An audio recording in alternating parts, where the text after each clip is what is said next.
की तुमचे मोर्चे किती होणार? तुमचा मोर्चा परभणीत झाला, तुमचा मोर्चा बीडमध्ये झाला, पण मी सर्व मीडियाच्या सर्व चॅनलच्या प्रतिनिधींनी मला विचारलं, त्यांना मी आश्वासित करू इच्छितो, महाराष्ट्रातल्या सरकारला जोपर्यंत या मारेकऱ्यांना फाशी द्यायची सद्बुद्धी येत नाही तोपर्यंत आमचे मोर्चे चालूच राहणार. बीड जिल्ह्यामधील ही गुंडशाही, दडपशाही एवढी वाढली, जीणं मुश्किल केलं. निवडणुकीपुरती दादागिरी राहील नाही, ही दादागिरी आमच्या सर्वसाधारण घराण्यातल्या मुली बाळांनी, आमच्या गोरगरिबातल्या सर्व समाज बांधवांना बाहेर निघणं सुद्धा मुश्किल करून टाकायचं काम या गुंडगिरीनं दादागिरीनं केलंय. बीड जिल्ह्यामध्ये रेती माफिया, राख माफिया, गुटखा माफिया, मटका माफिया आणि ही खंडणी खोर सर्व टोळी जमवायचं काम कुणी केलं तर या काय ते आता सुरेशांना सांगतात नाव काहीतरी, अरे त्याचं काय. बघा, माझी तुम्हाला सर्वांना एक विनंती आहे, वाल्याचा वाल्मिक झाला, पण आता ह्याचा काय झाला तुम्हीच बघा.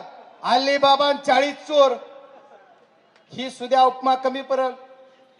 कारण बीड जिल्ह्यामध्ये जे गुंडगिरी दादागिरी चालवली त्याचाच भाग म्हणून बीड जिल्ह्यामध्ये ही जी घटना घडली, संतोष अण्णा देशमुख यांची 9 डिसेंबरला घडलेली घटना जरी असली तर याची सुरुवात कुठं झाली तर आमच्या केज तालुक्यामध्ये 28 मेला 24 मे महिन्यामध्ये एक खंडणीचा गुन्हा दाखल झाला गेला आणि तो कॉम्प्रोमाइज करून मिटवला गेला. त्या खंडणीच्या गुन्ह्यामध्ये जे कुणी आरोपी होते त्यांना सुद्धा या खंडणीच्या आरोपात घेतला पाहिजे, कारण त्याची सुरुवात तिथून झाली. आणि याचा शेवट कुठं झालाय? आज आमचे संतोष अण्णा देशमुख यांचा मर्डर केला, टॉर्चर करू मारलं गेलं. काय चूक होती?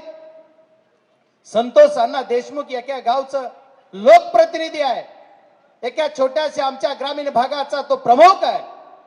तो कोण्या पक्षाचा आहे, कोण्या जातीचा आहे हा विषय नाही, तो या गावचा प्रमुख आहे. आणि त्यांनी काय केलं तर ही जी कंपनी होती, या कंपनीच्या जिथं मारामारी केली आणि खंडणी गोळा करण्यासाठी जे कोण लोक जात होते, 6 तारखेला ज्यांचा गुन्हा झाला होता, 6 तारखेला जे भांडण झालं होतं, त्या 6 तारखेच्या भांडणामध्ये यांनी प्रत्यक्ष भाग घेऊन भांडण सोडवा-सोडी किंवा आमच्या गावात येऊन भांडण पेटवू नका असं म्हणलं गेलं. त्याचाच मनात एक राग घेऊन या सर्व काय म्हणलं पाहिजे यांना उपमा, या सर्व हरामखोरांनी आदरणीय आमच्या संतोष अण्णा देशमुखांचा मर्डर केला गेला. याच्या पाठीमागे कोण आहे? याच्या पाठीमागे जो कोण मास्टर माइंड आहे ती पकडला पाहिजे असं मी पहिल्या क्षणापासून म्हणतोय. त्याच्या पाठीमागे मास्टर माइंड कोण आहे? तर हा खंडणी खोर आहे. या खंडणी खोरानं याच्यावर फक्त खंडणीचा गुन्हा दाखल केलाय. मला एकच सांगायचं, मी पहिल्या बाईट मध्ये सांगितलं होतं, याचं कनेक्शन कुठं धाराशिवची जोडतंय का, याचं कनेक्शन कुठं पुण्याला जोडतंय का. आज मला मीडियाचे बांधव सर्व विचारत होते, तुम्ही त्या दिवशी कसं सांगितलं? म्हणलं बाबा हो, मी समाजसेवा आणि राजकारण फटावर माझ्या मिशा नव्हत्या तेव्हापासून करीत होतो, आता पूर्ण पांढऱ्या झाल्यात. म्हणजे मला नक्की माहित आहे. आणि आता अण्णांनी त्यांच्या शैलीमध्ये सांगितलं की तुम्ही ह्यांच्या बरोबर काम केलं, तुम्ही सर्वांनीच आपण काम केलं, राजकारणाचा भाग सोडून देऊ. मी राजकारण करायला या मोर्चात सहभागी नाही. मी या मोर्चामध्ये सहभागी याच्यासाठी आहे की आमचा संतोष अण्णा देशमुख यांच्या मारेकऱ्याला फाशी होईपर्यंत आम्ही सर्वजण लढणारच आहोत. माझा सरकार मायबापला म्हणणं आहे की सरकार, उपमुख्यमंत्री असा, मुख्यमंत्री असा की कुणी असा, सरकार म्हणून तुमची जिम्मेदारी काय आहे? तर माझी सर्व जनतेच्या बीड जिल्ह्याचा प्रतिनिधी या नात्यानं मी आपल्याकडे एक मागणी करणार आहे. संतोष अण्णा देशमुख यांचे मारेकरी जे आहेत त्याच्यात प्राथमिक दर्शे जेवढे लोक तुम्हाला निदर्शनास येतात त्याच्यावर 7 लोकांवर तुम्ही गुन्हा दाखल केला. या 7 लोकांमधला 2 आरोपी तुम्ही पहिल्या दिवशी पकडले गेले. 3रा आरोपी सुद्धा बालेवाडी पुण्यातूनच उचलला गेला. आणि 4था आरोपी पोलिसांनी आणखी काही डिक्लेअर केलं नाही, की सरेंडर झालाय की पकडलाय, पण पकडलाय असं म्हणतात, पण तो जर पकडला तर तो आरोपी दोन्हीकडे आहे, खुनात पण आहे आणि खंडणीत पण आहे. त्याच्यानंतर नाट्यमय घटना घडती आणि या खंडणीतला मेन आरोपी जो कोण आहे, कोण आहे, बस त्यानं स्वतः सरेंडर केलं कुठं, सीआयडी पुणे. आणि आता काल काय झालं गेलं, नाट्यमय घटना आहे त्या सगळ्या, की काल काय गेलं तर याच्यातल्या दोन आरोपीला लगेच ते सरेंडर झाला की पकडलं पोलिसांनी. किती कौतुक आहे.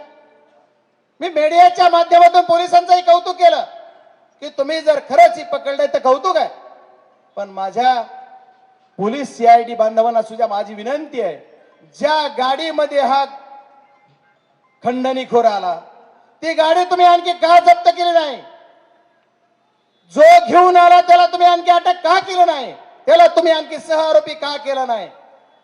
हे ज्या टोळीचे सर्वजण सदस्य आहेत हे सर्व खुलेआम फिरतात, मीडिया पुढे येऊन सांगतायत की आम्ही असं केलं. पिक्चरच्या एखाद्या दिग्दर्शकाला, एका डायरेक्टरला सुद्धा लाजवल अशी स्टोरी बनवतात, आमची अचानक भेट झाली. हा, अरे नेमकं काय, तू आहे कोण तुझी अचानक भेट व्हायला, आणि माझी अचानक भेट झाली म्हणले, आणि मग अचानक भेट झाली की मी तिथं गेलो आणि मग माझ्या गाडीत बसले, असं असं काय काय तुम्ही मीडियाला बघता. आणि बजरंग सोनवणे काही राजकारणाचे प्रवक्ते भेट, मला त्यांच्यावर काय बोला एवढे नाही वाटत मला, पण तेही बोलले की बजरंग सोनवणेला प्रसिद्ध पाहिजे, त्या प्रसिद्धीसाठी तो खोटं बोलतोय. आज ही मीडियाला आम्ही फोटो दाखवू शकतो की ज्या फोटो मध्ये मस्सा जोगला सुद्धा हा व्यक्ती दिसतोय आणि आम्ही मीडियाला दाखवलाय पण. आणि हाच व्यक्ती आज एबीपी माझाचा पत्रकार बंधू कोणतरी असाल, त्यांनी प्रश्न विचारलेत, तिथं मी बघितलंय की या गाडीत तुम्ही आले का, हा आरोपी आले का.